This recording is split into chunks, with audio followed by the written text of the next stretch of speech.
दोस्तों जैसे जैसे अपनी उम्र बढ़ती है अपनी कमाने की क्षमता भी कम होती जाती है और उसी के साथ साथ मेडिकल एक्सपेंसेस भी बढ़ने लग जाते हैं। इन्हीं बातों का ध्यान रखते हुए इनकम टैक्स एक्ट में सीनियर सिटीजन के लिए एक्सक्लूसिव बेनिफिट दिए गए हैं। आज के इस वीडियो में हम आपको बताएंगे इनकम टैक्स एक्ट के अकॉर्डिंग सीनियर सिटीजन को मिलने वाले 8 एक्सक्लूसिव बेनिफिट के बारे में। नमस्कार दोस्तों, मेरा नाम है राकेश, आप देख रहे हैं बैंकिंग बाबा यूट्यूब चैनल। तो चलिए आज की इस वीडियो को शुरू करते हैं। सीनियर सिटीजन को मिलने वाले बेनिफिट की बात करें उससे पहले आपको यह जानना जरूरी है कि इनकम टैक्स एक्ट के अकॉर्डिंग सीनियर सिटीजन कौन होता है, यानी कि सीनियर सिटीजन की डेफिनेशन क्या है। कोई भी व्यक्ति 60 साल या उससे अधिक उम्र का होता है और 80 साल से कम उम्र का है तो उसको सीनियर सिटीजन बोला जाता है इनकम टैक्स एक्ट के अकॉर्डिंग। अब जिस भी फाइनेंशियल ईयर की अपन बात कर रहे हैं उस पर्टिकुलर फाइनेंशियल ईयर में किसी भी एक दिन अगर कोई व्यक्ति 60 साल का हो जाता है तो उसको सीनियर सिटीजन कंसीडर करेंगे, और जो 80 या उससे अधिक उम्र के लोग हैं उनको सुपर सीनियर सिटीजन या फिर वेरी सीनियर सिटीजन की अलग कैटेगरी दी गई है। चलिए अब बात कर लेते हैं एक्सक्लूसिव बेनिफिट क्या क्या मिलते हैं। बेसिक एग्जेम्पशन लिमिट या फिर आप इसको हायर एग्जेम्पशन लिमिट भी बोल सकते हैं। इनकम टैक्स एक्ट में एक बेसिक एग्जेम्पशन लिमिट दी गई है, यानी कि कोई भी व्यक्ति अगर उस लिमिट से कम कमाता है तो उसको इनकम टैक्स पे करने की जरूरत नहीं है। वो जो लिमिट है वो है 2.5 लाख रुपए नॉर्मल टैक्स पेयर के लिए, लेकिन सीनियर सिटीजन के लिए वो ही लिमिट 3 लाख रुपए की है। यानी कि सीनियर सिटीजन को नॉर्मल टैक्स पेयर के कंपैरिजन में 50,000 रुपए का फायदा मिलता है।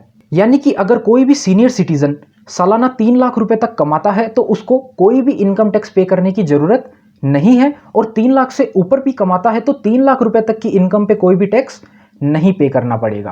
Payment of advance tax section 208 के अकॉर्डिंग किसी भी पर्सन की अगर एस्टिमेटेड टैक्स लाइबिलिटी यानी कि अंदाजा लगाने पर टैक्स की लाइबिलिटी जो है वो 10,000 रुपए से ज्यादा आती है तो उस पर्सन को एडवांस टैक्स के रूप में टैक्स पेमेंट करना होता है। यानी कि एडवांस टैक्स की कोई डिसाइडेड डेट होती है, उस डेट से पहले पहले उनको वो पेमेंट करना होता है टैक्स का। लेकिन इसमें सीनियर सिटीजन को रिलीफ दिया गया है, यानी कि सीनियर सिटीजन की टैक्स लाइबिलिटी कितनी भी हो उसको एडवांस टैक्स पेमेंट करने की कोई जरूरत नहीं है। लेकिन अगर सीनियर सिटीजन की इनकम बिजनेस से हो रही है, बिजनेस से इनकम हो रही है सीनियर सिटीजन की, तो उसको एडवांस टैक्स पे करना पड़ेगा।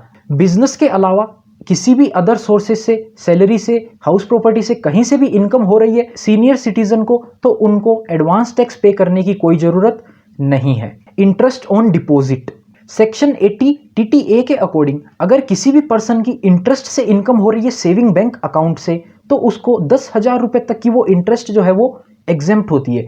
यानी कि सेविंग अकाउंट से आपकी इंटरेस्ट से जो इनकम है वो 10,000 रुपए तक टैक्स फ्री होएगी, उसके ऊपर की इनकम पर आप पे टैक्स लगेगा। लेकिन सीनियर सिटीजन के लिए सेक्शन 80 TTB बनाया गया, उसमें है सेविंग अकाउंट और FD, इन दोनों का जो इंटरेस्ट है वो मिला के अगर 50,000 रुपए से कम होता है तो कोई भी टैक्स पे नहीं करना है उस इनकम के ऊपर।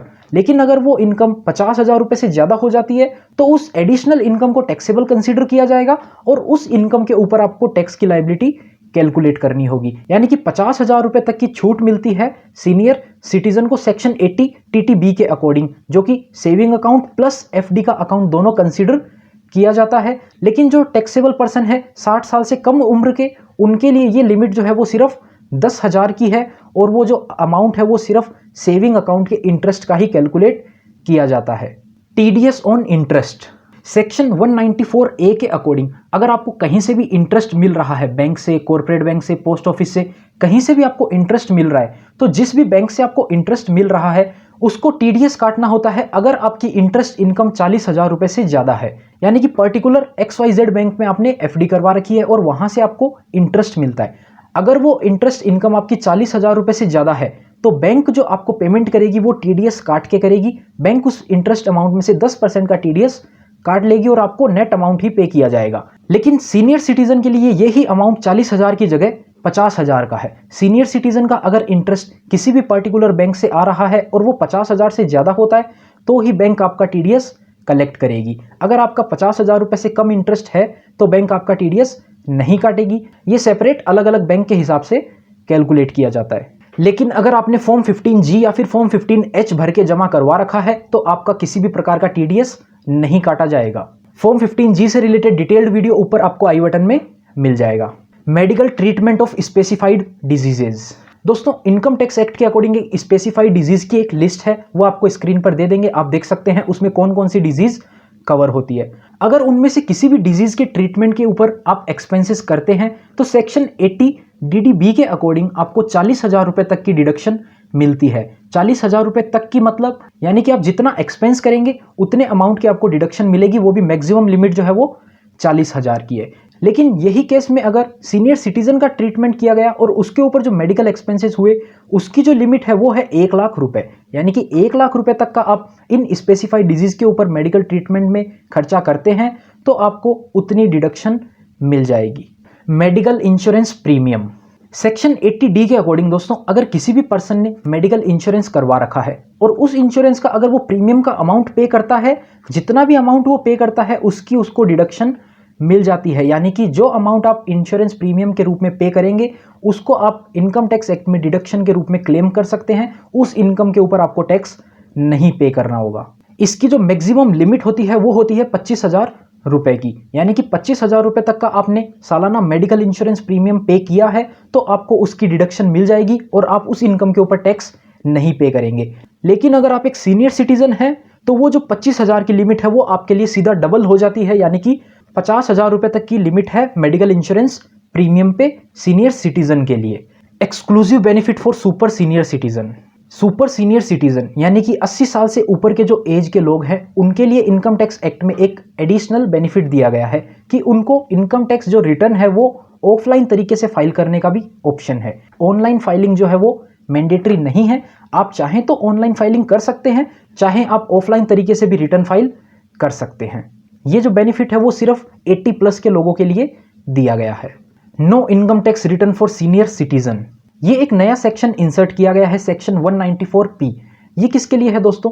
ये उन लोगों के लिए है जिनकी एज 75+ है, उनको एक एडिशनल बेनिफिट दिया गया है। ये क्या बेनिफिट है? अगर उन पर्सन की इनकम सिर्फ इंटरेस्ट से और पेंशन से होती है, इनकम के 2 ही सोर्स हो, इंटरेस्ट और पेंशन, इसके अलावा कोई भी सोर्स नहीं है, तो उन लोगों के लिए इनकम टैक्स एक्ट में एक प्रोविजन है सेक्शन 194P के अकॉर्डिंग कि उनको इनकम टैक्स रिटर्न फाइल नहीं करनी है। यानी कि जिस भी बैंक में उनकी पेंशन आती है और FD करवा रखी है उन्होंने या फिर सेविंग अकाउंट है, जहां पर भी उनका बैंक है उस बैंक में उनको बस एक डिक्लेरेशन देनी होगी। उस डिक्लेरेशन में उनको डिक्लेयर करना होगा कि हमारी पेंशन और इंटरेस्ट के अलावा कोई भी अदर सोर्स नहीं है इनकम का, तो हम इनकम टैक्स रिटर्न फाइल नहीं करेंगे। ये डिक्लेरेशन उनको बैंक में जमा करवा देना है। फिर बैंक क्या करेगा, उनका जितना भी टैक्स अमाउंट बनता है वो बैंक ही कैलकुलेट करके इनकम टैक्स डिपार्टमेंट को जमा करवा देगा। उसमें 75+ के जो भी लोग हैं जिनकी इंटरेस्ट और पेंशन से इनकम आती है उनको इनकम टैक्स रिटर्न फाइल करने की कोई ज़रूरत नहीं होगी। तो दोस्तों ये थे कुल 8 ऐसे बेनिफिट जो इनकम टैक्स एक्ट में सीनियर सिटीजन को मिलते हैं एक्सक्लूसिवली।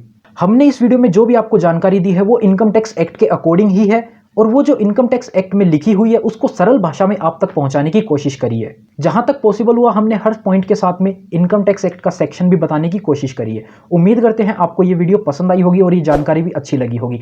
अगर ये वीडियो पसंद आई हो तो लाइक कर देना, चैनल को भी आप सब्सक्राइब कर देना। मिलते हैं आपसे अगले वीडियो में, तब तक के लिए गुड बाय।